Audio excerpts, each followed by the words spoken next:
Gostaria de apresentar a vocês aqui o Dipátio é um autor colombiano muito premiado, que tem um trabalho incrível publicado no mundo inteiro, um traço bastante especial, uma estética muito própria, né, e bastante contemporânea, com propostas muito interessantes, inclusive em relação à temática da nossa mesa, né, a questão do meio ambiente. Eu acho que ele consegue trazer temas que são extremamente complexos, extremamente densos, com um humor e uma leveza que, bem, é muito difícil a gente encontrar. Então, como diria Clarice Lispector, para se chegar à simplicidade é necessário muito suor.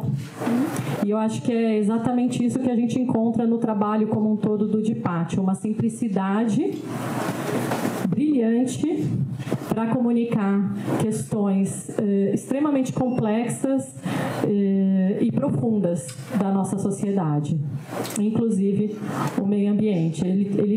A gente trouxe dois livros que foram publicados aqui no Brasil que abordam esse tema. Um deles, O País Mais Bobo, é um livro que eu acabou de chegar da Gráfica, a editora dele acabou de chegar. Você quer ver? Quero. Então a gente vai ver aqui em primeira mão. Obrigada, tá? Inclusive, os assinantes do Quindim, spoiler, vão receber esse livro da faixa, acho que é faixa 3, mas enfim. É um livro que fala com todas as idades, né? Ele conversa com leitores de todas as idades, é um livro de imagem e ele vai mostrar um pouquinho sobre esse processo, sobre como ele pensou essas questões pra gente. A gente tem também o Andrés Sandoval, que alegria ter você aqui, Andrés. Sou fã do Andrés há muito tempo, muito tempo. Eu acho que ele é um dos maiores autores, artistas visuais, né? Eu acho que ilustrador é uma palavra que às vezes é interpretada de maneira errada, mas é um artista visual que pensa a estética, que pensa todo o processo de uma maneira única e chega a resultados muito também únicos, muito próprios, e vai trazer aqui também para a gente um pouco das suas experimentações, que passam inclusive pela questão da busca pela experimentação com a própria matéria-prima da tinta, né? De como se chegar àquelas tonalidades e os resultados e essa experimentação que a gente até conversou um pouquinho na mesa anterior, mas do ponto de vista do editor, né? Que é tão especial para que se cheguem, para que a gente consiga trazer projetos artísticos tão disruptivos diante de tudo que a gente tem. Então, realmente o Andrés, ele tem um trabalho único, e isso a gente vai encontrar na obra dele como um todo. Não é uma obra que ele não lança livro todo momento, a gente percebe que tem experimentações nas mais variadas áreas. Se eu falar alguma coisa errada, você me fala. Não é? Mas não é? Você gostaria? Editoras, vocês ouviram? Atenção. Se prepara, tá? Que você tá na Libre. E a questão do meio ambiente fora do lugar comum, né? Eu acho que é uma preocupação, é algo que a gente vê recorrente também na obra do Sandoval. A gente vê desde lá atrás, né, com a Amazônia, lá na época da COSAC, a gente vê nessas experimentações que ele vai apresentar para a gente com relação ao material utilizado para elaboração, a gente vê na representatividade da fauna, aliás, desculpa, da flora. Desculpa, gente, meu relógio fala às vezes e eu não sei porquê, não sei como desligar, mas eu vou descobrir. Enfim, é uma grande alegria ter esses dois artistas conosco, né? E para fechar a mesa, também a Lara, essa pessoa maravilhosa que é a editora, a fundadora da Semente Editorial, da Pingo de Luz, também são dois selos, e que é a responsável pelos eventos, é a diretora de eventos da Libre. Então, ela tem muita responsabilidade responsabilidade da gente estar aqui nessa sala, conversando sobre esses temas, trazendo todos esses autores, todas essas pessoas que têm muito a dizer de manhã, à tarde, e que está também pensando e articulando sobre a literatura infantil e a literatura como um todo. A Lara tem uma preocupação especial com essa temática. Ela tem vários livros publicados que abordam a questão do meio ambiente e ela tem um lançamento muito interessante principalmente por conta da voz de autoria daquela obra, que eu não vou contar ainda para ser uma surpresa para todo mundo, tá bom? Que eu acho que saiba bem do lugar comum. Então, eu vou passar a voz para o Dipati para que ele possa apresentar um pouquinho do seu trabalho. Obrigada, Dipati. Obrigado. Eu que agradeço. Muito obrigado pelo convite para participar nesta mesa. Minha língua é espanhola, então vou me desculpar se eu vou aí fazendo mistura com o português, mas acho que dá para entender, né? O meio ambiente é uma coisa que eu estou pensando o tempo todo, não? Eu não sou um experto, um conhecedor do tema, então para mim foi como, eu vou falar do que eu faço, mas acho que esses tópicos que são tão grandes atravessam os autores, não? Então o primeiro que eu pensei foi como autor, porque eu acho que a gente, quando é ilustrador, a gente se sente muita vergonha, não? De dizer, não, eu sou autor, porque como não, eu escritor e autor, né? Mas chega um ponto que você diz, eu sou autor, eu creio, eu quero contar histórias, eu quero me expressar, e tem muitas coisas na minha mente que eu quero sacar de dentro de mim para falar, né? Então eu acho que são meus livros, é uma autoria integral de texto e imagem, onde eu faço jogo, para mim é um jogo, eu estou jogando com texto, com imagem e vou fazendo livros, né? Mas quando eu faço livros eu não estou pensando, vou falar sobre tal tópico, né? Por exemplo, no caso de Apesar de Tudo, foi uma história de amor, foi algo que aconteceu para mim, como namorada, e ela gostava de pinguins, e aí eu comecei a pensar uma história de amor com pinguins, mas de fundo tem também um pouco desta fala do meio ambiente, não? Mas não é uma coisa que eu estava pensando, vou falar sobre o calentamento global, não, são coisas que vão aí de fundo, né? No caso do Monstro Papa Palmeiras, foi também uma coisa aí de experimentação, que eu vou falar agora que eu mostro o livro. Eu vou mostrar aqui na tela. Sim. Tem diferentes formas de fazer histórias. Às vezes eu escrevo, às vezes eu estou uma fala, uma conversa, às vezes é uma coisa que aconteceu para mim. Tem muitos jeitos, não, de chegar para a história. No caso deste livro, do Monstro Papa Palmeiras, Papa Palmeiras, no espanhol é Come Palmeiras, então Papa Palmeiras gostei muito, né? Assim, eu estava na oficina com crianças. Tem outro livro publicado também aqui no Brasil, que é Jacinto Mar José, não sei se alguém conhece, pela Scipione. É um livro que tem muitas palmeiras, não? São crianças que moram na jungla. E então disse para as crianças como vamos desenhar palmeiras. Eles fizeram muitas palmeiras e foram embora. E as palmeiras ficaram no chão. Eu disse como, eu tenho que fazer alguma coisa com as palmeiras. Então eu peguei as palmeiras e ia pensando, o que pode acontecer? Eu pensei, pode ser um monstro aqui para palmeiras. E foi isso. Foi uma coisa de uma oficina com crianças, depois pensei um monstro aqui para palmeiras, e depois dá para toda essa fala, não? Do meio ambiente, mas não é uma coisa que eu estou pensando primeiro, vou fazer um livro sobre o meio ambiente, não. Foi uma coisa que foi acontecendo. Bom, uma preocupação sua que está lá, porque ela acaba saindo nas obras. É isso. Acho que é isso. Que não é tanto como que eu estou pensando as problemáticas, não. São coisas que estão em mim. E também tem uma coisa que não estou pensando no mundo editorial, no momento das vendas públicas, nenhuma dessas coisas. Na Colômbia não tem muita venda pública, então não estou pensando no próximo ano que vou fazer para... Não, estou fazendo os livros que estou pensando no momento. Não? Se nesse momento aconteceu algo para mim importante, vou fazer o livro. E é isso. Depois o livro vai encontrar seu caminho no mundo editorial, não? Eu não estou pensando, vou fazer livros para crianças de 3 a 4, de 4 a 5, de 6 a 7, nada disso, não? Eu vou fazendo livros que sejam para as pessoas, para a gente. E depois eles vão, não? Eu deixo esse problema para os editores. Eles aí vão encontrar o público, vão encontrar onde eles vão vender, mas eu faço. Então, no caso do Monstro Papa Palmeiras, vou ler para que vocês conheçam. E depois falamos também.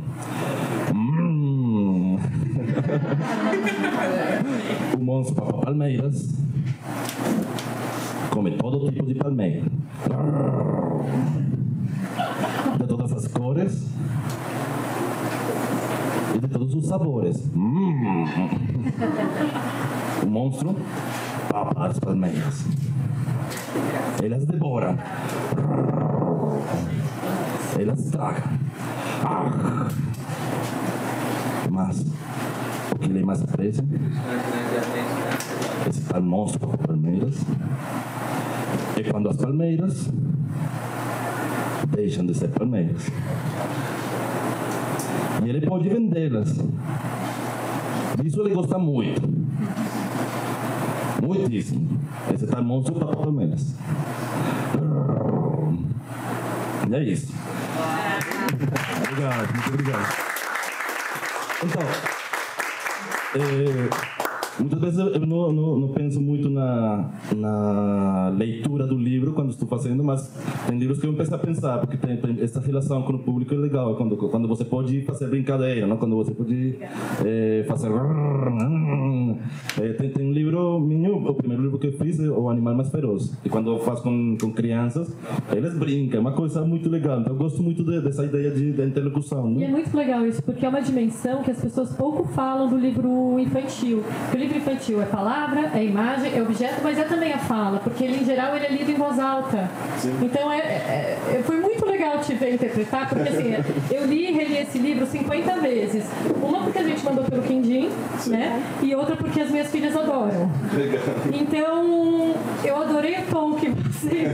Falei, olha, eu devia ter lido desse jeito. Muito bom. O que eu tento quando convidam para mim, para falas com crianças, eles dizem, a gente quer você fazer uma oficina de ilustração, de desenho com as crianças. Eu quero ler nos livros, eu quero falar com eles, eu quero falar com as crianças, não quero desenhar, porque às vezes o desenho fica... Eu gosto, mas fica com uma coisa de artifício algumas vezes. Não vamos desenhar um monstro, é diferente, vamos ler e depois vamos falar. E quando eu falo com as crianças, eu pergunto, vocês que acharam, que pensam? E é uma coisa muito linda, porque... aí eles começam a se perguntar coisas, assim como, esse monstro é como quando vem aqui perto da minha casa e arrasam com os árvores. É uma reflexão, e o que eu tento com os livros é fazer isso, uma reflexão, que não quero deixar coisas certas, como o meio ambiente é isso, não? A deforestação é isso, não, eu vou deixar aí e depois vou para essa fala, né? Um outro livro que eu falei para vocês que ainda não está publicado no Brasil, mas vocês têm na primícia, é Antônia Valrio. Eu estou aproveitando também para de pronto, uma editora aí tá e pode ser que goste, mas esse também eu falei para vocês, eu estava falando com uma amiga, ela é promotora de leitura, e ela me disse, eu estava num povo bem longe e chegou uma criança com uma galinha e é a sua mascota, não sei como diz mascota, né? Mascote, sua mascote. E depois chegou outra criança com um louro, e depois chegou outra com animal de estimação, isso. E aí, só foi isso. Eles chegaram para um rio, né? Eles me estavam me contando. Mas foi só essa história que ele me contou. E foi muito lindo e tal. E eu comecei a pensar nisso, umas crianças que vão chegando, uma história acumulativa, né? Vou mostrar e seguimos o papo. Então, Antônia Valrio. É um livro de imagem. Tem quase nada de texto. Mas aí tem, não? A Antônia e a criança, a Ninha, a menina. Eles se querem, se abraçam, não? São muito próximas. Agora chega um menino. Eu disse que eu vou mostrar, não? Me desculpa. Ele vem com uma galinha, né? Sua mascote. Agora chegam duas crianças, eles são não gêmeos, mas um garoto e uma garota, não? Com um louro. E aí chegam os pais da criança, da menina, mas eles vêm com caixas, não? Vêm com coisas que eles trazem.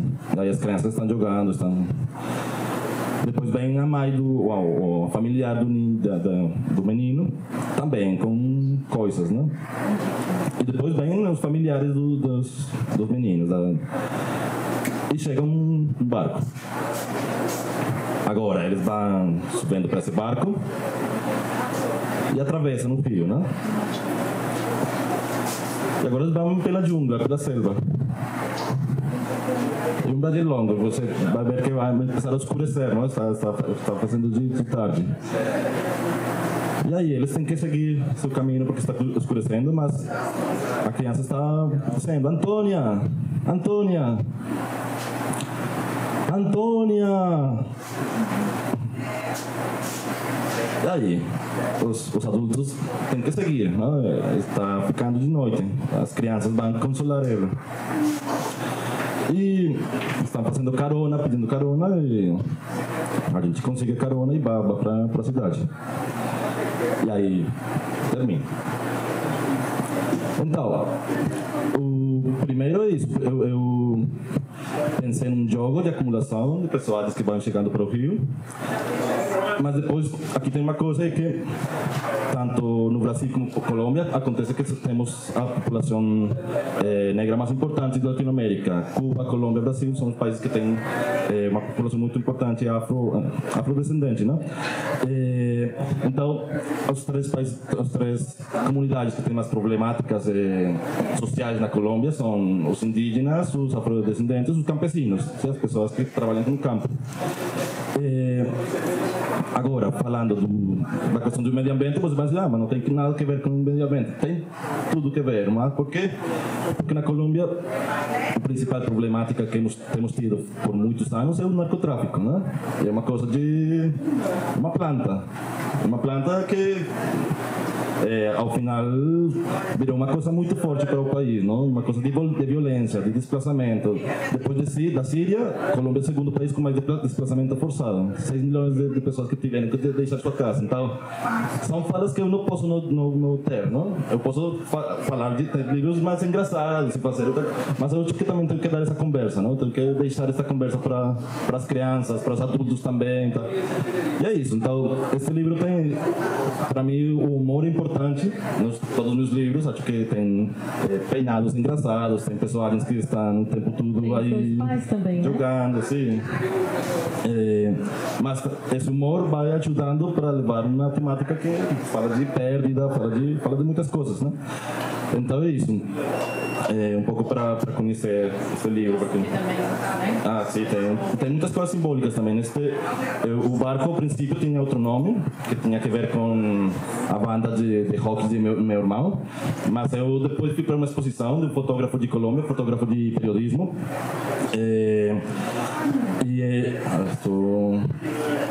Jesus Abad Colorado, se vocês podem procurar, é muito legal.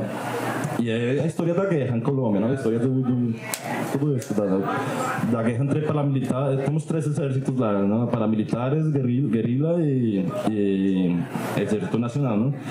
Que é uma coisa muito maluca, essa ideia de 3 exércitos brigando, não?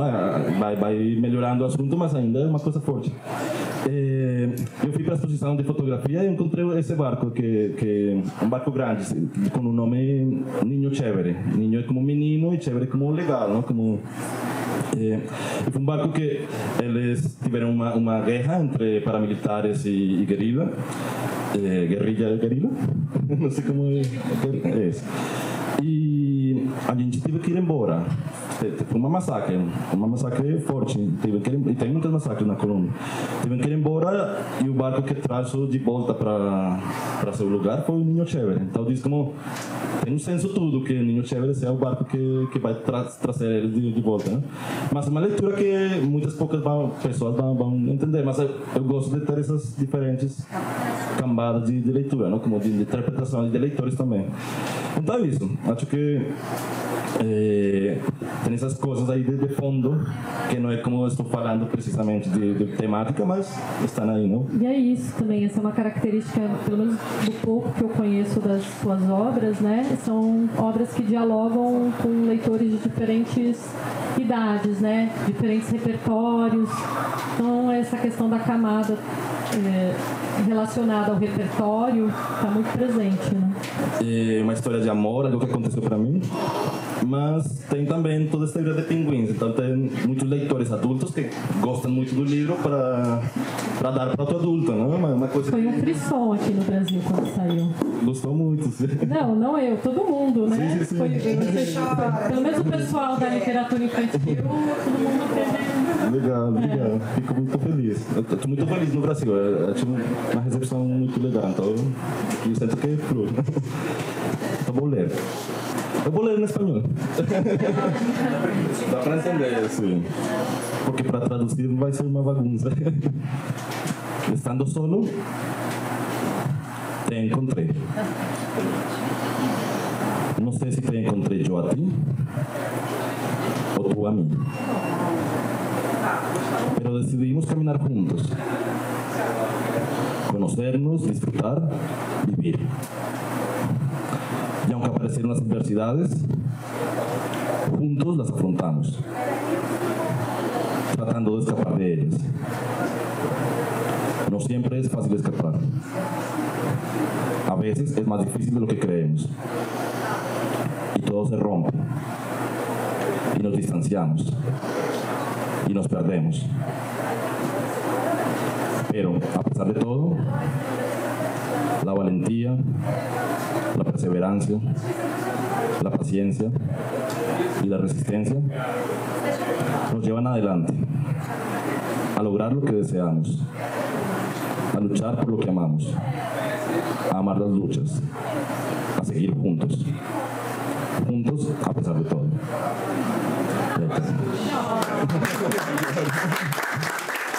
Muito obrigado, muito obrigado.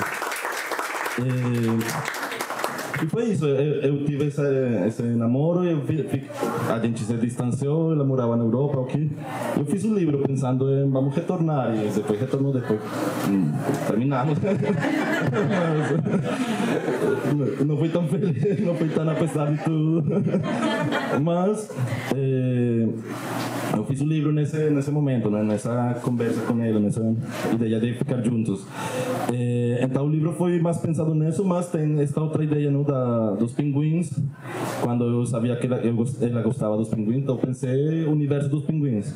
Mas também eu pensei fazer um livro, eu quero fazer um livro como Fritz. Eu quero fazer um livro com síntese total, eu quero fazer uma coisa com poucas cores, e com design. Eu sou designer gráfico, né? Então eu disse como eu quero falar com os elementos básicos da composição, da cor.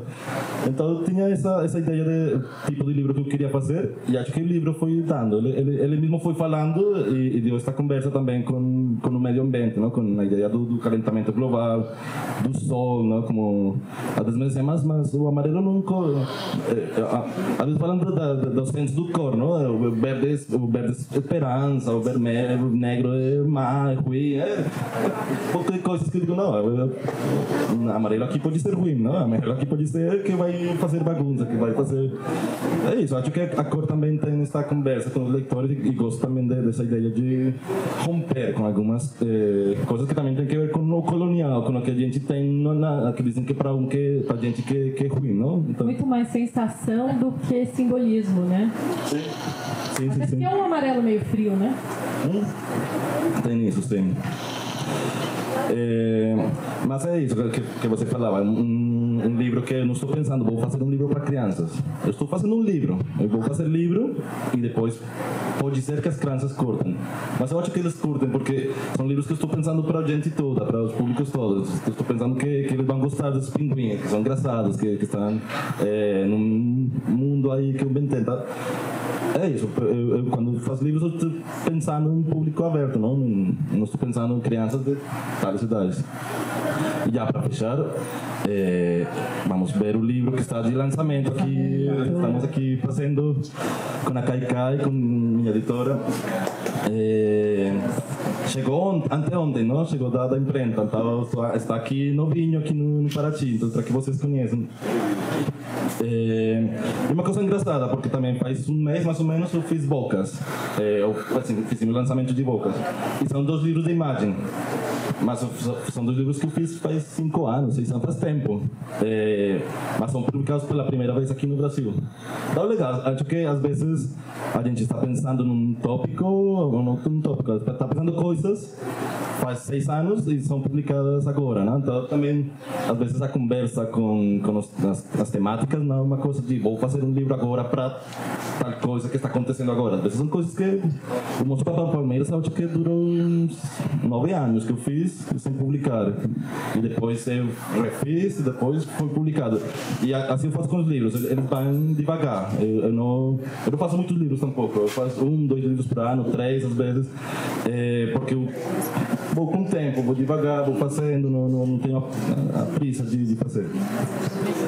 É um respiro, eu preciso deixar e tomar. Por isso tampouco faço uma ilustração, porque eu cansei do ritmo da ilustração, de ter que estar o tempo todo correndo contra o tempo, 3 meses, 6 meses. Eu não posso, então eu fiz a decisão de vou fazer livros de minha autoria ou coautoria. Vamos ver o país mais bom.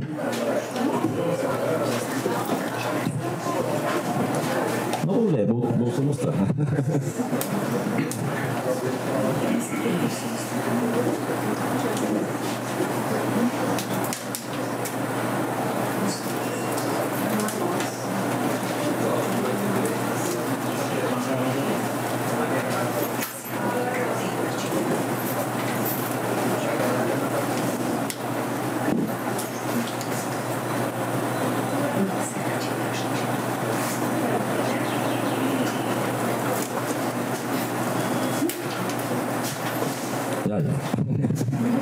Esse é o país mais bom. Eu fiz o livro faz muitos anos. Eu mostrei para alguns amigos que são animadores. Eu disse como eu gostaria de fazer uma animação, uma série animada. Tem outro livro meu que é dos passarinhos, tem série animada no Uruguai e da Argentina. Eu fiquei com a vontade de fazer animação, não de eu fazer, mas de fazer projetos animados. Eu mostrei para eles e a gente começou a fazer animação e é isso. Agora temos 6 capítulos feitos, ainda não foi televisado, mas gostei também da ideia de pensar um todo, não? Várias histórias diferentes. Esta história principal é da conversa para fazer mais histórias, mas estou curtindo, estou gostando de esses outros formatos. Estou fazendo também jogo de tabuleiro, animação, livros, para ter mais diversidade criativa, mas também de conversa com o público, não? Diferentes formas de chegar para o público com narrativa. Como é que surgiu a ideia desse projeto? De onde que... Estava pensando muito essa semana como foi que surgiu esse livro. Foi faz muito tempo, já não me lembro muito como foi que surgiu. Eu pensei como foi que surgiu. Eu tenho uma memória muito ruim. Mas, o monstro capitalista, né? Sim. Mas é isso. Acho que são coisas que acontecem pra gente latino-americana, que está muito presentes e foi dando, não? Mas eu acho que ele chegou num momento muito bom aqui no Brasil, né? Acabou de... No mês seguinte às eleições, né? Eu acho que é muito simbólico ele ser publicado agora. Sim, certo. Mas já, não quero...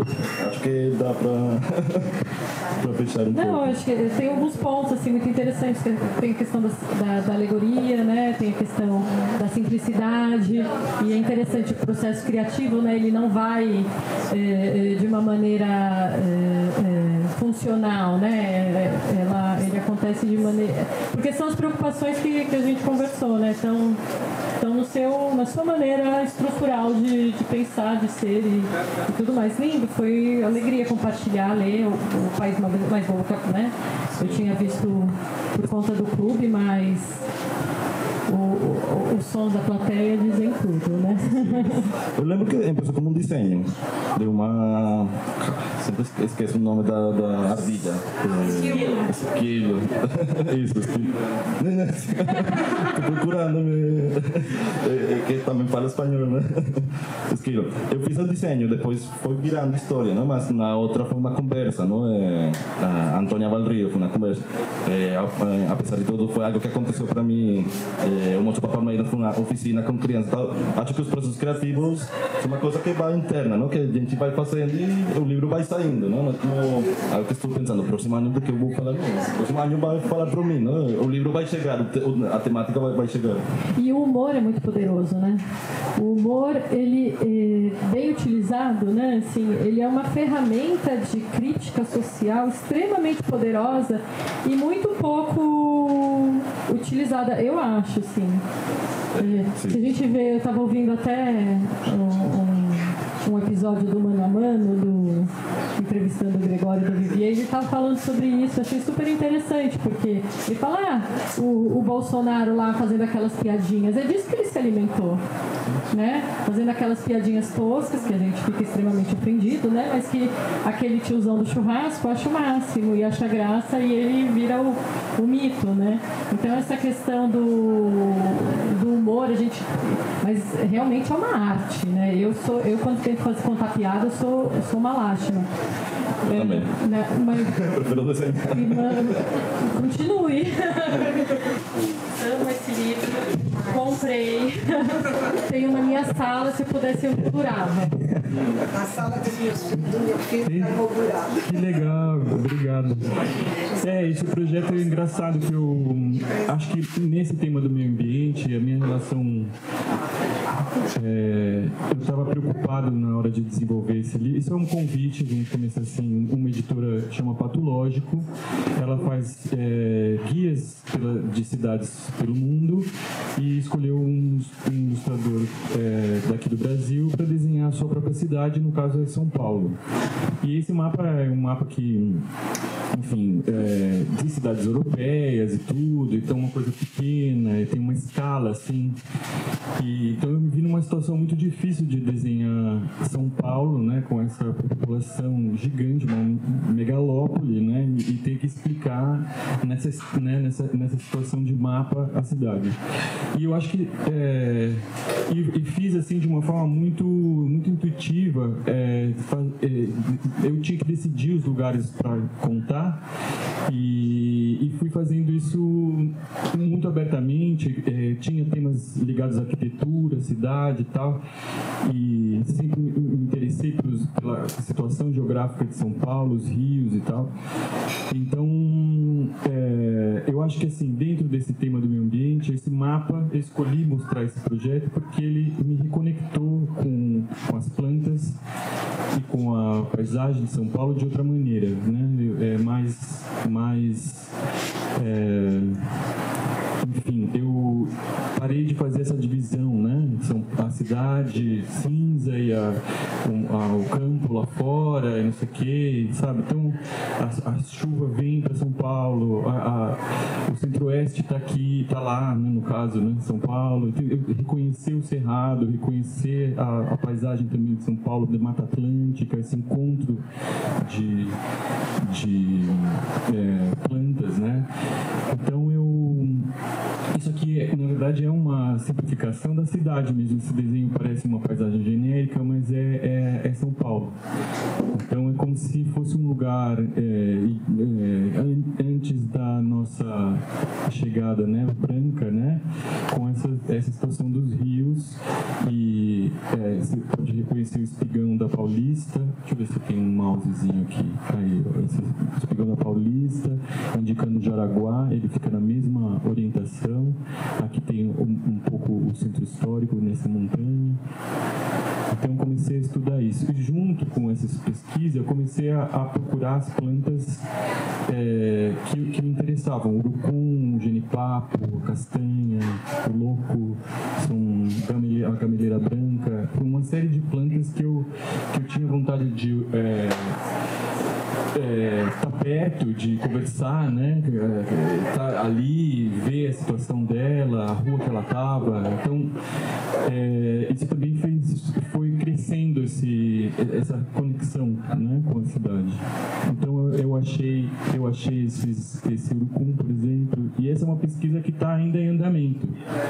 Eu fiquei amigo de uma pessoa que faz a manutenção das árvores da cidade e ela conhece muito bem. Então, qualquer dúvida que eu tenho da cidade, eu vou lá falar com ele. Eu falo, achei uma castanha do Pará, na Liberdade, na rua tal, não sei o que, dá uma passada lá. Tem um genipapo na Moca. Eu tenho um amigo que criou um mapa dentro não sei se do Instagram, mas com as árvores frutíferas de São Paulo. Frutíferas? Queria ver. Sim, me interessa muito ver.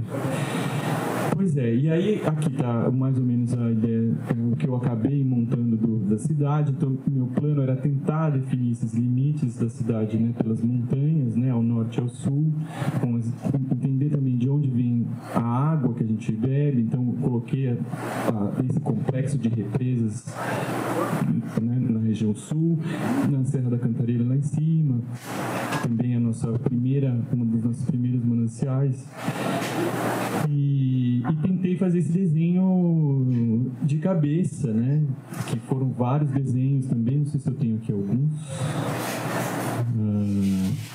Acho que não tenho aqui os desenhos que eu fiz, mas eu comecei bem pequeno, fui ampliando e enchendo ele de informação, né?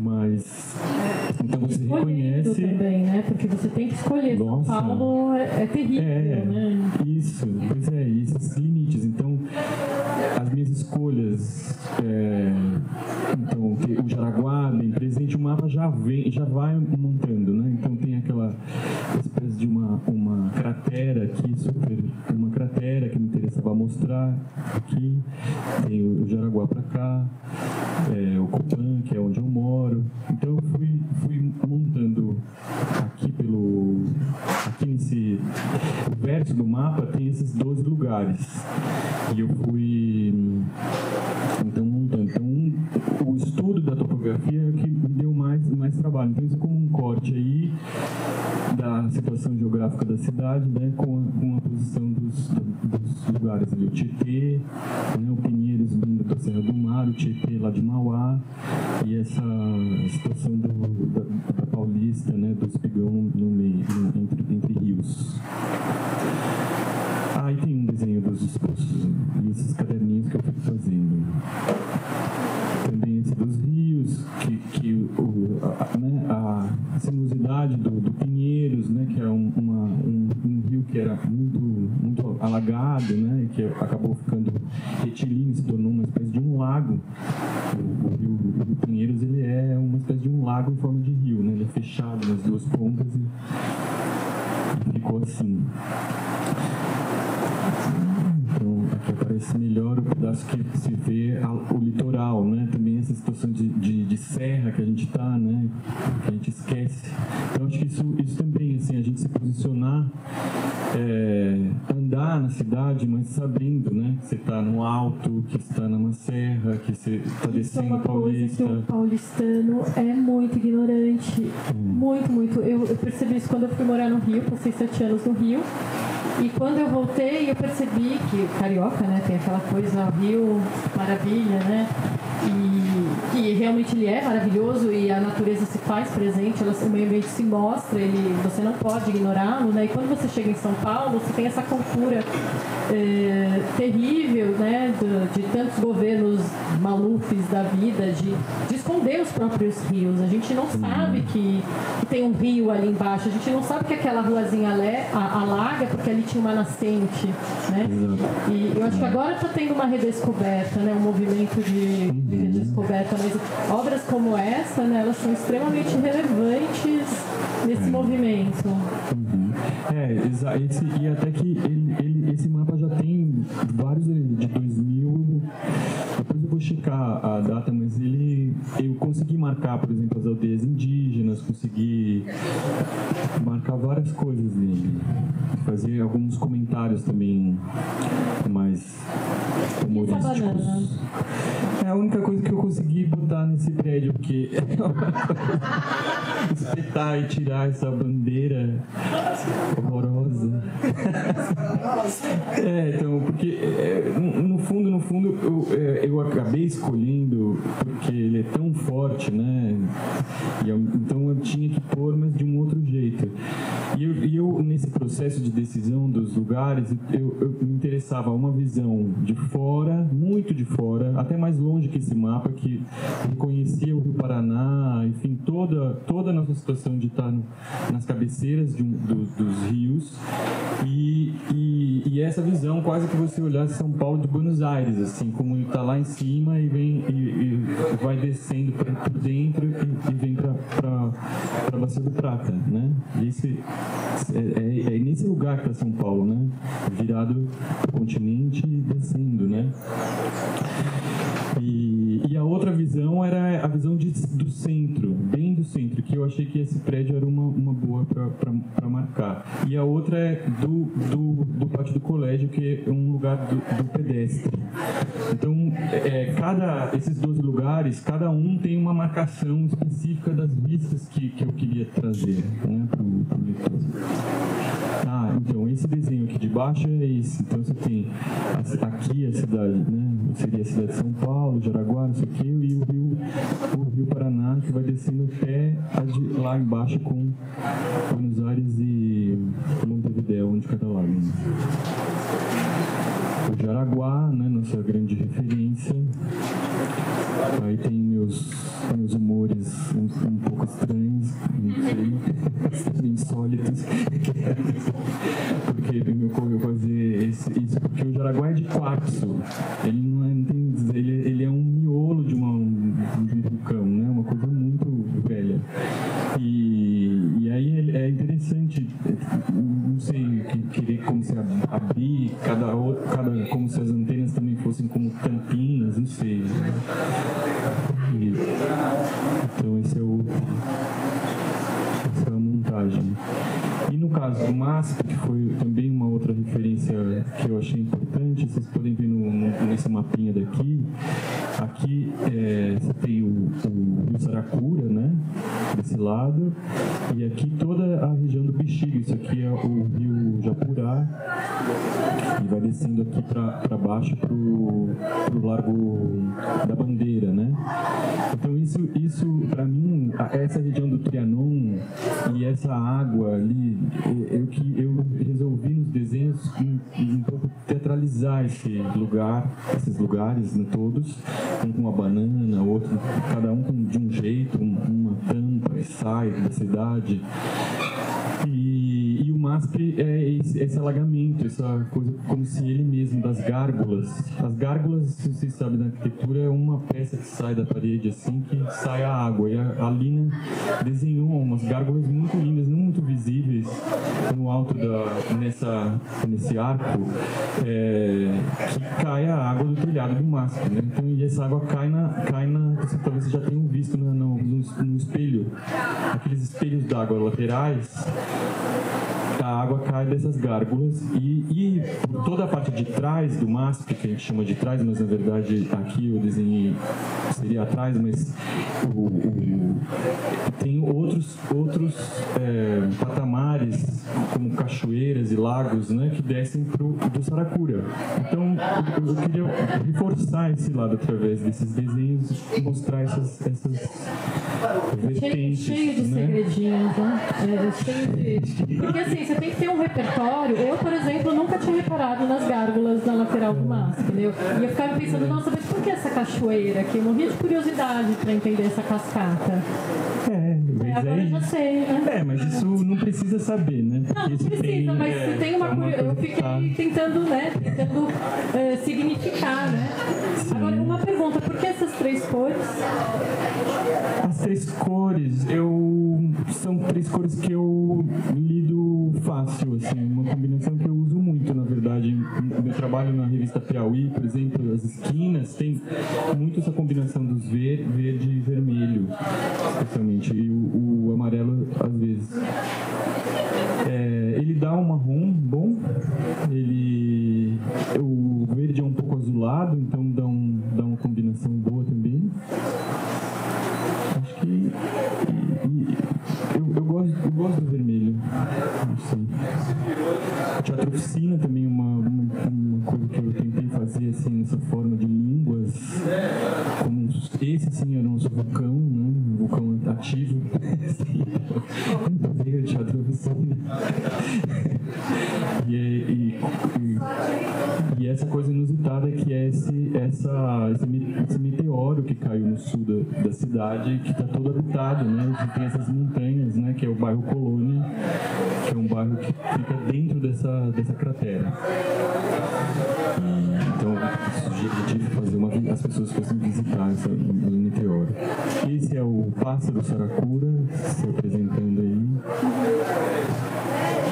E isso aqui são justamente esse amigo, o Claudinei, que trabalha na manutenção das árvores. Isso aqui são fotos de uma visita minha, que eu vou fazendo de árvores, né, que eles cortam e levam para o Bom Retiro. Então tem toda uma estrutura de manutenção da cidade, do meio ambiente, com os lugares de coleta das árvores, de corte, de viveiros, de compostagem. São 5 campos de compostagem que a prefeitura mantém. Então é interessante ver essa dinâmica que a cidade tem, né, que é bem complexa, de como ela lida com a sua água, com a sua natureza, com as suas plantas, né? Isso aqui é um trabalho de desenho mais meu, assim, de observação. É um trabalho de observação e descrição. Então, eu fiquei... Isso eu não sei como que eu vou resolver, se é com livro, com desenho, projeção. Por enquanto, eu estou fazendo muitos cadernos. Então, devo ter o quê? Uns 30 cadernos por agora, em que eu fico estudando algumas plantas que me interessam. Por exemplo, a mandioca é uma que eu quero destrinchar ela. Então, eu vou achar a semente, como funciona a semente, como é o fruto, a folha. E nessa viagem eu me dediquei às raízes, né? A mandioca como a gente conhece, né? Aquelas pernas assim que ficam debaixo da terra, né? Então me interessava reconhecer essas texturas. Aqui não dá para ver muito, mas achar esse padrão mesmo da pele da mandioca. Essa mandioca azul que eles chamam, da região da Jacuba, que é mantiqueira do lado carioca, né? E então fiquei um tempo lá desenhando, então, para ver um pouco os meus instrumentos de trabalho, lupa, fotografar, né? E nesse caso, nesse lugar, eu tive a chance de fazer os pigmentos. Também não é uma coisa que eu tinha muito hábito de fazer, mas eu preparei, fui no rio, peguei a terra, moí, né, tem os pilões, e fiz a terra dali e comecei a desenhar com a terra dali. Com carvão, então tem o carvão aqui, a terra aqui, os pedaços de terra que eu peguei no rio, e comecei a montar esses desenhos, que são desenhos depois da observação. Então, uma série de desenhos, observação, depois trabalhos de desenhar algumas coisas que estavam me agradando, que é essa forma meio músculo, né, que tem, depois tem uma espécie de uns olhos também. E no Peru também eu vi algumas cerâmicas que tinham um tipo de vaso que tem muitas formas. Então tem coisas de montanha, é uma coisa até meio pop, assim, porque é um tipo de cerâmica que se fazia repetidamente nos Incas, né? Então você encontra no museu, eu não me lembro o nome do museu agora, mas tem grupos de cerâmicas sobre o mesmo tema. Então, montanhas, mandiocas e, enfim, uma espécie de um carteiro que tem também representado. Então, eu lembrei dessas figuras do vaso de mandioca especificamente e comecei a tentar achar essas formas na própria mandioca que eu estava desenhando. Então tem essas coisas. Então isso aqui é do Rio Una, também uma viagem que eu fiz. Esse aqui é Mantiqueira. Isso aqui são um pouco os exemplos do trabalho. Então, por exemplo, isso é a mamona. Também é uma coisa muito familiar nossa, mas é legal olhar, né? É tão complexo, né? É bonito, né? A natureza. Então, eu peguei para achar, porque a semente de mandioca vai secar, da mamona vai secando e ela colapsa, né? Tem esse termo. Então, ela seca e racha e as sementes começam a sair, explodir. Então, me interessava perceber como funcionava, né? Não precisa ser cabeça de arquiteto que começa a olhar como acontece esse colapso da semente. Então, provavelmente por causa da tipos de oleosidade da casca, que vai encolhendo mais rápido, então ela vai secando aqui, e vai se acumulando, e vai abrindo, indo até que uma partezinha aqui que é mais estreita se quebra e ela, né, abre. Então é toda uma mecânica encaixada com o clima, né? É uma coisa louca, né? Não sei. É lindo. Então eu acho é lindo, e é um zoom, né? Assim, uma hiperfocalização e ao mesmo tempo tem um panorama. Uma visão panorâmica. Isso eu acho interessante porque é o que a gente precisa fazer esse esforço, né, em relação à natureza, às plantas, porque elas não estão, né, na nossa escala. Então a gente tem que realmente entrar e sair, ir para fora, voltar. Então isso acho que tem a ver isso, a riqueza de mudanças de tamanhos, né? Então é uma coisa descritiva mesmo, né? Já para mim tá valendo, já não sei como fazer. Eu tô pensando no que cabeça de editora, né? Como pensando, fazer, nossa, né? o que a gente faz?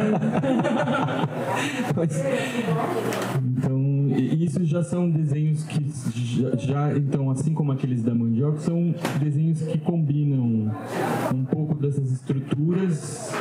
Então, isso, sei lá, isso é um papel de bala de coco misturado com um cesto, com coisas que a cabeça vai indo, uma coisa meio delirante, assim, vai montando estruturas meio de raiz. Então tem isso e isso, de certa forma, tem procedimentos de pensamento que são similares, assim, no sentido de tentar organizar como se fosse um cesto, como se fosse uma raiz. Então era essa a tentativa. Aqui eu na verdade estava tentando fazer um desenho maior, depois não funcionou muito. Eu uso muito essas fichas como se fosse ficha de estudante, assim, poderia ser pautada, né? Você fazer fichamento de texto, no caso sem pauta, eu faço uns desenhos, vou fazendo os desenhos nessas fichinhas. E eu não sei, sinto muito à vontade com essas fichas. Eu fiz blocos e blocos tem um formato que eu tinha pensado para um outro projeto e ela entrou no meu campo e eu começo a usar. Eu uso bastante essas fichas para tudo, desde telefone, né? Não é um papel especial, nada, vai indo assim. Aí tem umas que são boas que eu vou organizando, né, em séries. Então tem séries dessas coisas. Essa é uma última que eu fiz, sei lá, uns 20 dias atrás.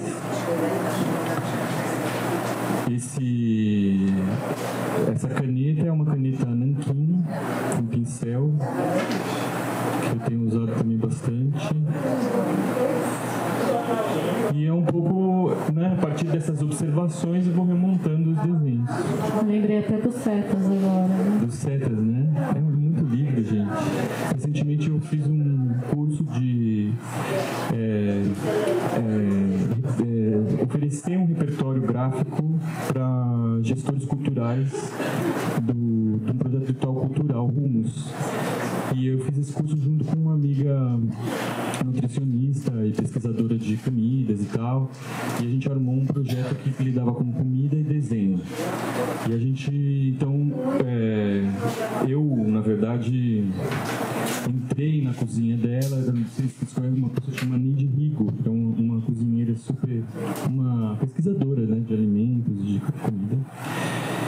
Então eu fiz um trabalho meio de entrar na cozinha e começar a ver como usar. Então teve vários processos assim, desse mesmo de observação de sementes. Eu comecei a desenhar os instrumentos da cozinha dela todos. E ela também ia me dizendo, isso aqui é essa planta, desenha essa planta, desenha esse negócio. Então, e eu ficava ali só anotando e pegando os objetos. E depois a gente conseguiu armar um esquema de curso com algumas cores. Então, ela trabalhou com tapiocas e coisas ligadas à mandioca. E eu usei papéis reciclados, simples. E o papel que a pessoa tivesse e as cores. Então a gente fez urucum, cúrcuma e o genipapo. Então, com essas três cores a gente armou o curso que por acaso é o azul, vermelho e amarelo. Eu ainda não não sei como, eu não resolvi ainda, porque são cores que a gente, que como brancos, né, a gente tem essa formação com essa coisa das cores, com essas 3 cores elementares, mas eu tentei trabalhar isso com esse outro repertório indígena, né, então é outro caminho, então eu fico com essas 2 coisas assim, suspenso, sem saber como resolver ainda, né, estou aí elaborando, mas eu trouxe aqui um pouco do trabalho com o urucum, as outras eu não vi, mas o que eu queria colocar sobre, no caso do urucum, o achiote, né, em espanhol, mas tem outro nome também, é o achiote, né? O urucum. Então, o urucum eu acho que o que é interessante para mim era criar um repertório novo de cores. Eu uso guaches, as cores assim, e falo, que legal, vermelho. Fica assim meio seduzido pelas paletas de cor que tem nas aquarelas e aí. E eu comecei a procurar refazer o meu repertório visual, cromático, a partir do urucum e perceber toda essa escala de cores, que é um monte, na verdade, não é um vermelho urucum, é um marrom, é um laranja, diluído, é uma outra cor. Então, é uma quantidade enorme de várias. Na pele é uma coisa, enfim, ainda não sei. E tem cheiros diferentes também conforme você prepara. Então, esse material, todo esse preparo da tinta e depois usá-lo no papel e a oleosidade que ele tem, enfim, foi me dando informações. Textura também, né? Textura, assim, tem uma pastosidade, né? Uma oleosidade também que é interessante, que aí você fiquei calculando isso para poder desenhar. Mas a cor, esse repertório do urucum me serve para olhar as coisas. Então posso depois vou fazer um azulejo ou um ladrilho e eu tenho que escolher um vermelho. Não sei, é como uma coisa meio natural. Você fala, puta, acho que eu vou pegar aquele vermelho que eu estava estudando, sabe? Eu conheço esse vermelho meio por dentro. Então não é uma coisa, é legal assim que você acaba, assim como você faz esse aprendizado, digamos, meio arquitetônico das sementes, das coisas, as cores também você adquire, guarda elas na sua memória num lugar muito especial depois que você prepara essas tintas. E pode usar, e depois eu voltei para os guaches e as aquarelas com um norte, sabe? Uma orientação ali para trabalhar com cores. Então é isso. Os desenhos não são mais do que a pincelada, repetição e ver o que é isso, né? Depois tem a gente preparou com a Neide um óleo que se usa para comida. Então, por exemplo, tem um macarrão, um clássico que é um macarrão com óleo de urucum, que ele é todo avermelhado, né? E ele tem essa textura também do urucum um pouco, porque é feito com coloral. O coloral é o urucum o coloral é a farinha de fubá, né, misturado com urucum. O urucum, como ele é oleoso, a farinha absorve a oleosidade e a tinta vem junto, né, o pigmento vem junto com a oleosidade do urucum. Então isso acaba ficando o coloral bem vermelho. Então isso também, observar esses vermelhos do coloral sendo preparado, a oleosidade do urucum passando para a farinha, para o coloral. É um repertório indígena, mas ele está já totalmente integrado na culinária. Tem um coloral. Então eu acho que isso é muito interessante. O espaço da cozinha e da comida, assim, ele é muito rico para pesquisar cores e formas. Então eu tenho. Então são desenhos de observação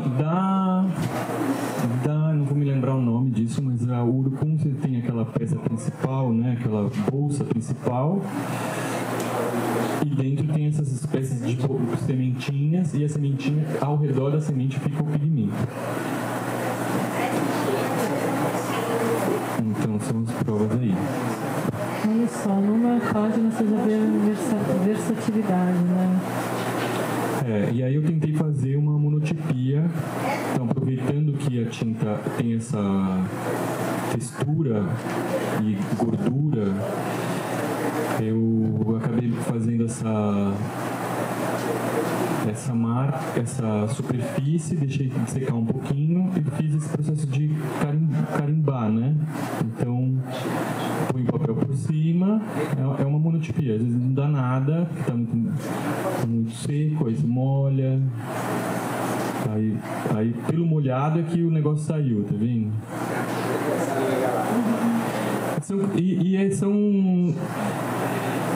São testes, isso é teste, mas é final também, porque eu acho que tem uma coisa assim de um repertório que a gente está estudando, né? Então, eu não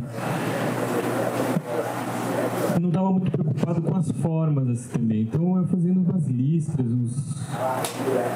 você guardanapo, né? Como estava falando, estava tentando fazer coisas com coisas meio recicladas, baratas. São todas pesquisas, né, que vão se tornando repertório seu, né? E também e até estruturas de pensamento, né, que vão interferir em toda a sua criação nas mais variadas áreas em que você atua, né? Então, retomar das origens que é muito interessante, assim, porque são maneiras de pensar completamente distintas, por exemplo, entre vocês dois, né? Esses, por exemplo, são meio cascas de árvore que eu estava desenhando no dia. Aí no dia você estava desenhando casca de árvore de manhã e aí à tarde você vai fazer essa monotipia e você fala, por que eu faço? Aí saiu Então... E também a oleosidade, né? Então vocês veem essas texturas e tal. Muita vontade de conhecer sua vida. Pois é, né? Isso fica no seu estúdio? Sim, uma parte eu tenho um estúdio que fica no centro histórico, no Lago da Misericórdia, que é um lugar que muita gente conhece, mas é no final da rua direita, e fica inclusive no terreno da antiga Igreja da Misericórdia, que hoje tem um prédio alto, enfim, ninguém nem sabe daquilo. Na frente tinha um chafariz, enfim, tem várias histórias. O ateliê também funcionou muito como um espaço de observação também da cidade. Então, é um lugar que na verdade, ele tem um lado que você se concentra, mas tem esse outro lado que ele é um ponto de apoio para sair para caminhar, para sacar o centro, para olhar as plantas e conversar com as pessoas. Então, eu fiz alguns trabalhos disso, por exemplo, sobre os pisos do centro, que, enfim, é outro projeto que eu apresentei na Bienal de Arquitetura. Quando eu convidei o Andrés para a mesa, ele ficou, não, mas eu não sei se tem a ver o meio ambiente, a decolonização. Gente, como não tem a ver? Lara, você poderia apresentar para a gente um pouquinho do seu trabalho, do seu processo? Sim. Esse tema faz a gente pensar muito, né? Porque essa questão do meio ambiente, além do lugar comum, muito tem se falado sobre e a gente não para pensar, eu acho, no quanto, na verdade, se você circunscreve a temática do meio ambiente, você acaba desconectando. Porque, na verdade, o que é o meio ambiente, né? O Krenak falou uma vez numa palestra, como se isso fosse uma coisa que estivesse lá fora. E a gente, na verdade, é a natureza, né? Tudo está conectado. E, então, a história da Semente Editorial, na verdade, eu não fui fundadora da Semente, eu sou fundadora da Pingo de Luz. A Semente Editorial nasceu em 1992, na Serra do Caparaó, e era uma editora artesanal, nem tinha CNPJ, não era uma empresa, era uma editora preocupada com a educação ambiental do entorno e da preservação da Serra do Caparaó. Ela começou com o meu pai e lá foram publicados livros de maneira artesanal e local com esse intuito, né, de uma educação e de uma preservação do entorno da Serra do Caparaó.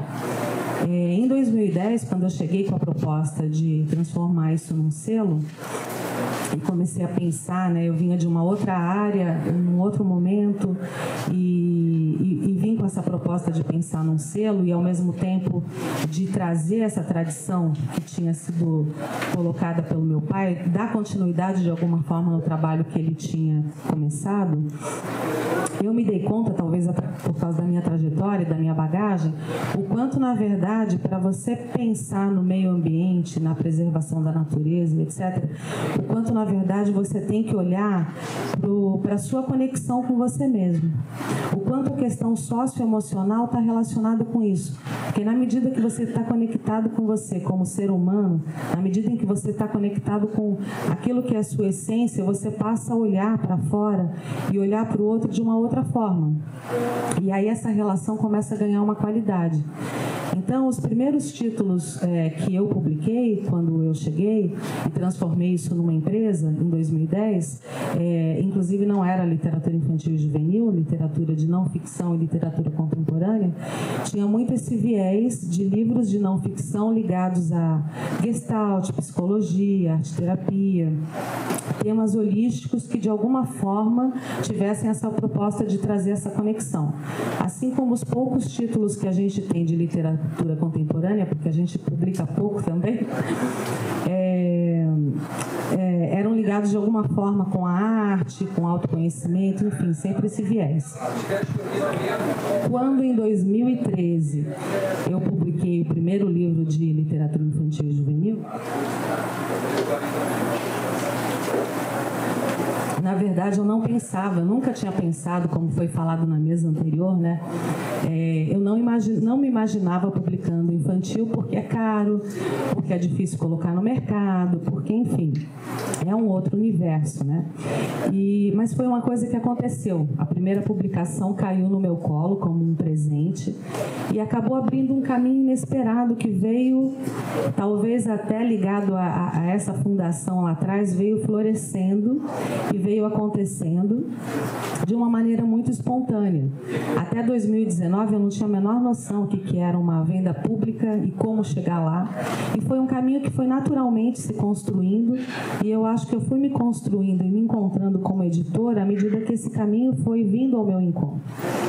Então, para falar um pouco sobre o tema da mesa, né, eu queria apresentar esse livro que está sim, esse livro, na verdade, a gente está terminando de editar. Essa edição é uma edição da Raposa Vermelha, né? É uma edição que foi traduzida, o título como Um Bosque em Mim, mas o título original é Outside In. E, por exemplo, em Portugal foi traduzido como O Mundo Acá Dentro. Então, eu vou falar um pouquinho desse livro, porque eu acho que ele traz bem esse conceito que eu estou querendo trazer do para além do lugar comum, né? Que a gente olha como um mundo lá fora e um mundo aqui dentro. Na verdade, é um mundo só. Então, a proposta desse livro tem ilustrações lindíssimas. E essa é uma visão extremamente... Essa ideia, né, do homem e natureza chegou aqui no Brasil em 1500, né? Pois é. Porque antes, né, a visão dos povos originários é exatamente essa visão integrada, né? Exatamente. Então, acho assim, para a gente pensar nessa questão do meio ambiente, acho que a gente tem que pensar em resgatar, antes de tudo, essa conexão, né? Essa percepção de que, na verdade, a gente é uma coisa só. A gente é a natureza, né? E essa destruição que está acontecendo lá fora também tem a ver com essa relação que a gente tem com a gente aqui dentro e com o outro, né, que está ao nosso redor.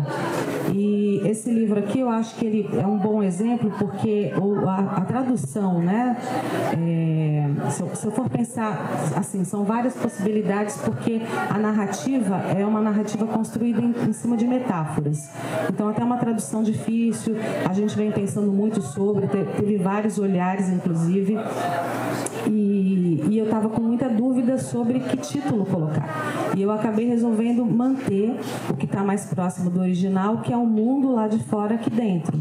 Porque no que a narrativa e as ilustrações vão apresentando essa relação, né, e em nenhum momento é colocado que há uma dicotomia, mas a narrativa vai colocando através de metáforas que existe uma natureza lá fora e que em muitos momentos a gente está fechado na nossa natureza aqui dentro. dentro. Isso vai sendo colocado de uma maneira poética, né?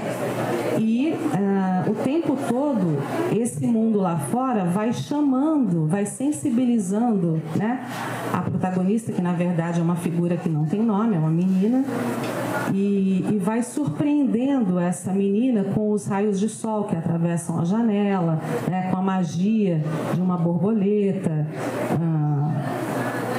com o pôr do sol que invade de alguma forma o lugar onde ela está brincando, e com os cheiros, né, com a bruma, enfim, toda essa magia da natureza vai de alguma forma afetando essa menina. E chega um momento, por exemplo, eu acho essa ilustração incrível, porque a cadeira onde ela está sentada, onde ela é acolhida, né, tem a sombra da árvore que essa cadeira já foi, né? Depois, assim, essa proximidade da menina com o bichinho de estimação, né, com o calor do gatinho, com o pelo do cachorro, o dia, né, o amanhecer e o anoitecer. E aqui, por exemplo, né, a prosa poética fala do rio que vem de fora, nos atravessa, nos alimenta e depois anseia para voltar ao mar. Então, o tempo todo tem essa relação do mundo de fora e do mundo de dentro, sem pontuar que a gente vive na sociedade contemporânea e urbana uma dicotomia. E sem, na verdade, chamar atenção para o quanto isso é uma unidade.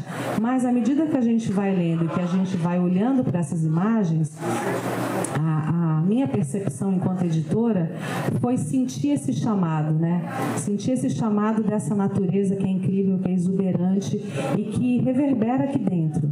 E eu fui, assim, à medida que eu fui trabalhando esse livro, eu fui sentindo a potência que ele tem de nos sensibilizar e de nos conectar para isso, né? Então, acho que esse livro traz essa questão que eu fiquei pensando muito, né? Que quando você procura circunscrever, você acaba não dando conta, porque você desconecta, né? Sabe qual que é o tema do próximo congresso do International Research on Children's Literature? Ecologies. E uma dos recortes é justamente essa questão descritiva, né? Desse olhar dicotômico, né? De romper com esse olhar dicotômico, né? Dessa retomada com os povos, que já é natural dos povos originários, né? E dessas várias relações. Assim, aí vai destrinchando. Sim, sim. É incrível, é muito necessário, né? E aí eu estive olhando, pensando no convite da Renata e no tema da mesa, eu fiquei olhando para o meu catálogo, que assim, acho que o viés principal são os temas socioemocionais, né? Mas é impressionante como ele é atravessado o tempo todo por essa questão dessa relação, de alguma forma, com essa natureza, com esse meio ambiente, com essa questão que está para além desse conceito que a gente faz essa divisão. Então, um exemplo é A Mochila do Pablo. Eu amo esse livro. Esse livro traz a história de um menino que ele está completamente desconectado com o coração dele. Inclusive, eu vou dar spoiler, porque para poder fazer a minha costura aqui não tem como. Ele carrega um segredo na mochila e o que está dentro da mochila é o coração. Ele, num dado momento, ele acorda e ele percebe que o coração está na mesa de cabeceira. Ele não sabe o que fazer, coloca o coração na mochila e passa a andar com essa mochila o tempo todo. É inseparável. Ele começa a passar por um bullying porque ele vira o garoto da mochila. O que tem naquela mochila que ele não se separa da mochila?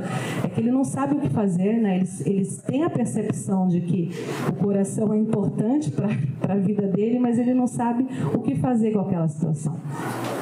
E, enfim, a história vai se desenrolando e, num dado momento, através até de uma relação afetiva com uma menina, esse coração volta para dentro. E quando ele se conecta com esse coração, ele passa a olhar para esse mundo lá fora, né? Ele vai caminhando pelas ruas e vai olhando a natureza, o cheiro, né? A paisagem. Então, eu acho que esse conceito que eu estou querendo trazer, esse livro aqui traz muito essa desconexão e o quanto, no momento em que você se conecta com aquilo que é essencial para você, você passa a olhar com outro olhar, de uma outra perspectiva para esse mundo, né?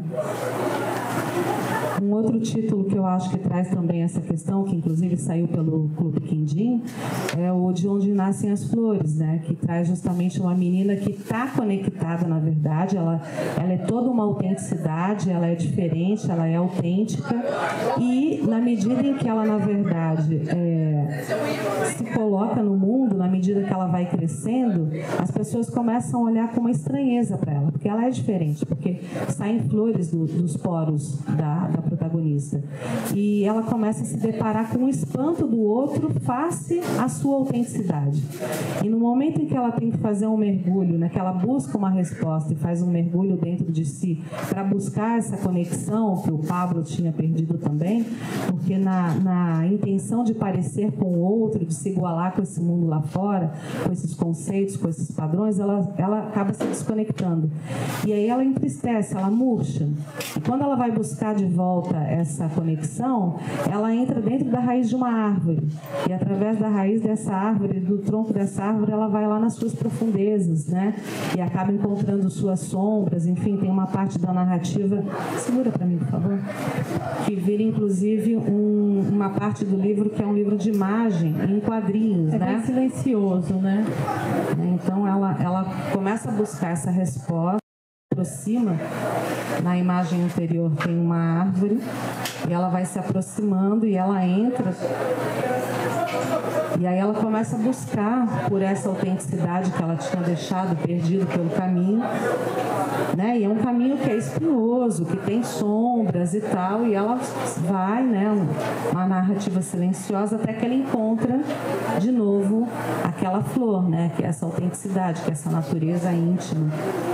E, enfim, ela acaba se dando conta de que é importante ela estar conectada com essa essência, né?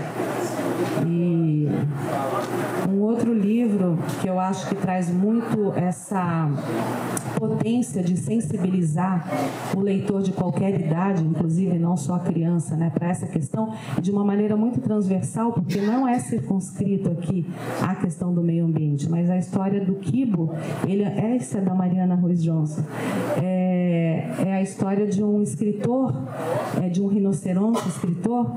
Ele vive na savana e todo dia, depois do cotidiano dele, ele escreve. E o que ele escreve? Ele escreve poesia.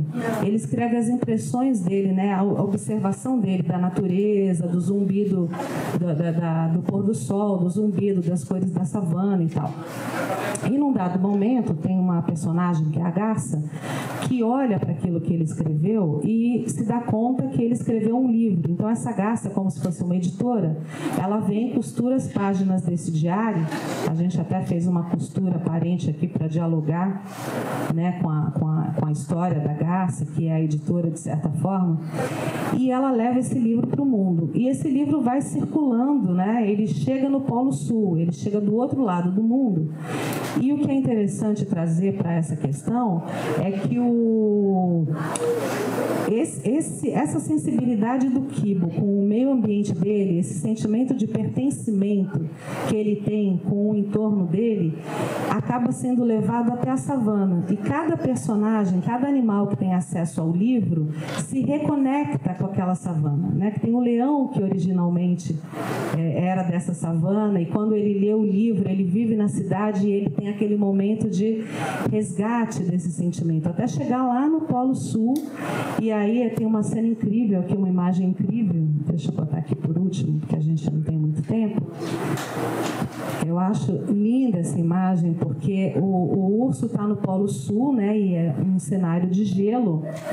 E quando ele termina de ler esse livro, a savana se fez presente ali, né? Então tem aquele calor emanando, né, desse momento de leitura. Então acho que esse livro, de forma transversal, acaba trazendo essa questão do pertencimento, né, do quanto a gente pode ser afetado por essas paisagens, por essa natureza, enfim.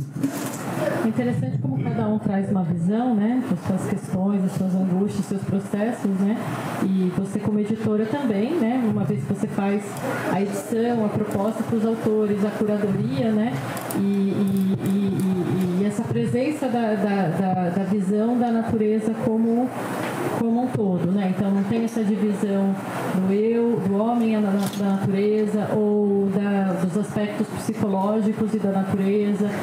É como se tudo retomasse, é um movimento... as origens, assim, interessante, pensando de diferentes modos, por exemplo, como do processo até do que o Andrés demonstrou, né, dessa busca por uma lupa, né, muito grande para você entender as origens, né, que foram, que moldam, que influenciam, que são a própria maneira de pensar, né, estruturantes do nosso pensamento, né? Eu acho que a gente acaba percebendo isso, né, que tudo está conectado e que de uma forma ou de outra, às vezes por um outro viés, você acaba se dando conta dessa conexão e da importância de você olhar para essa essência que está refletida lá fora, né? E como a gente já está entrando no tempo da outra mesa, não vou falar de todos os que eu trouxe aqui, mas brevemente, esse aqui é um lançamento que a gente fez em outubro, o IP Amarelo e Emília Caritiana, que o protagonista é um IP amarelo, né?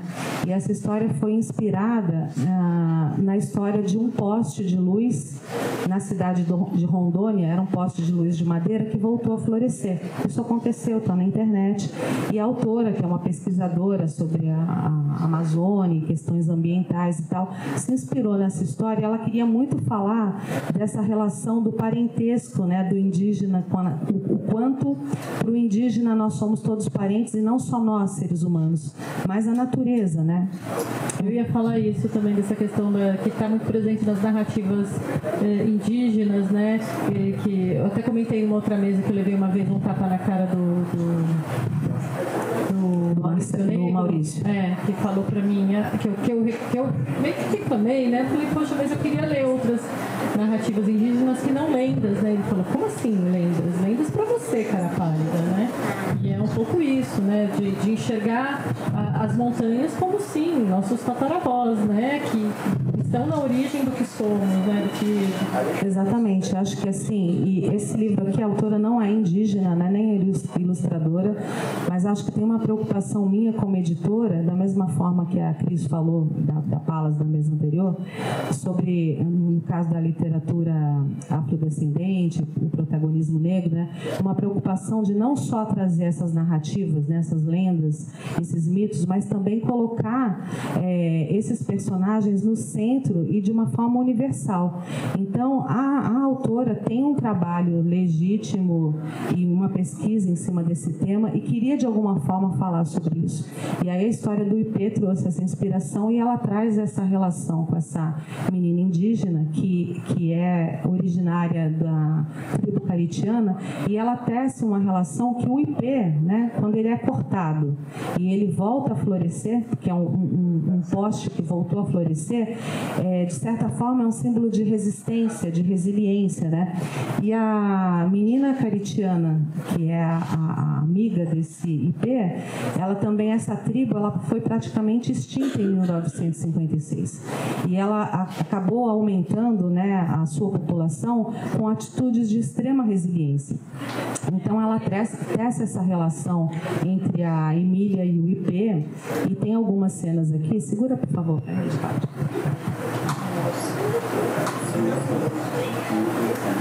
Então, primeiro a gente mostra a exuberância do IP, né? Que um IP amarelo no meio da selva amazônica.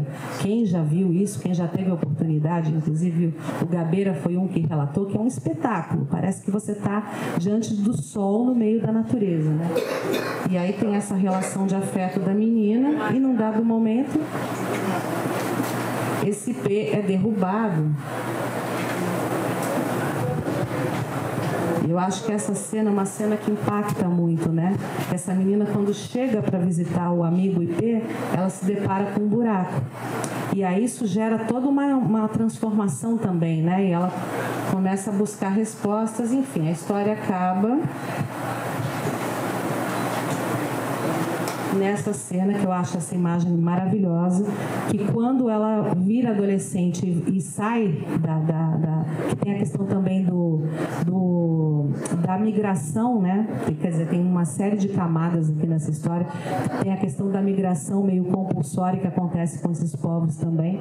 E quando ela sai da sua tribo e vai para a cidade em busca de respostas e se depara com esse poste florido, ela de alguma forma se funde com esse P. Eu acho essa cena assim incrível para falar dessa conexão, dessa coisa que eu estou trazendo, né? Que a gente é a natureza, né? Muito legal. E você sempre caminha muito para o aspecto simbólico, né? Sim, sim. Acho que essa é uma característica assim, da nossa linha. E por fim vou falar do nosso lançamento.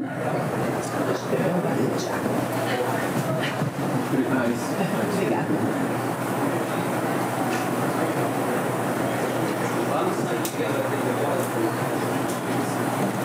E aí é interessante, eu estive pensando justamente o quanto a gente veio falando sobre esse tema, né, abordando várias outras questões.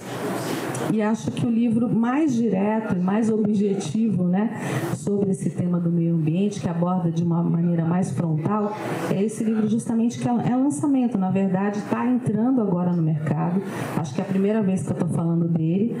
E eu acho que a melhor forma de eu apresentá-lo é ler a contracapa, que vai ser uma coisa mais rápida e objetiva do nosso tempo, que é o seguinte. Esse livro traz o discurso da Sever Kuli Suzuki. Essa menina, quando tinha 12 anos, ela esteve aqui na Eco 92, no Rio de Janeiro, e ela fez um discurso confrontando os dirigentes mundiais. E ela parou o mundo naquele momento. Tem, inclusive, vídeos dela na internet falando. E a fala dela é muito potente, muito simples, muito direta e essencial. E quando eu tive contato com a publicação original, eu amei, porque o projeto gráfico, né, traz uma capa em papel craft, tem ilustrações que são bem contemporâneas, dialogando de alguma forma com o texto. E, embora seja um livro pensado para o público juvenil, na verdade é um livro sem idade.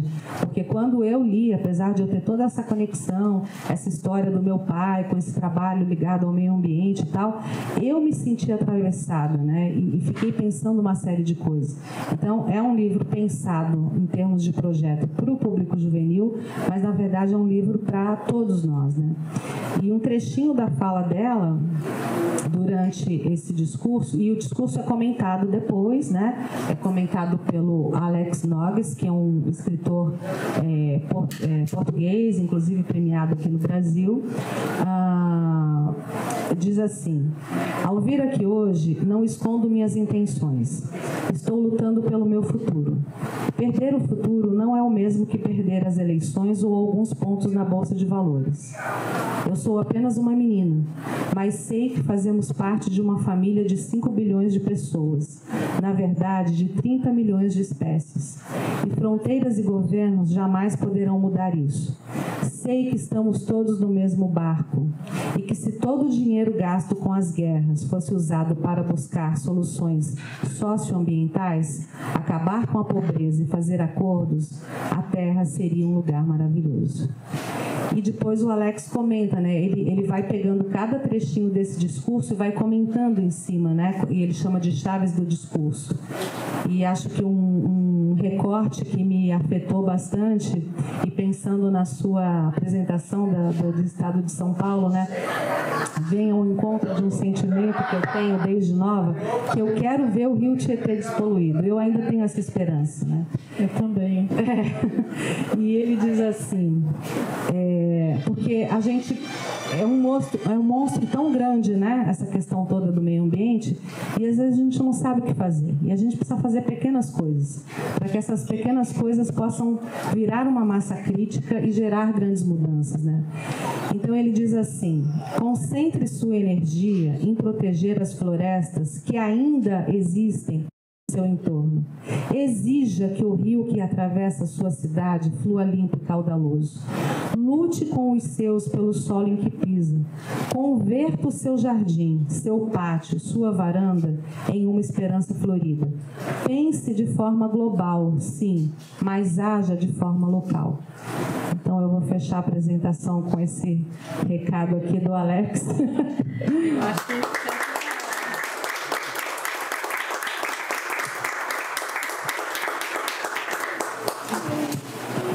Linda fala. Obrigada, Lara. Muito obrigada a todos vocês. Que alegria ouvir tantos recortes diferentes, visões tão profundas sobre esse tema. Obrigada. Obrigada a todos.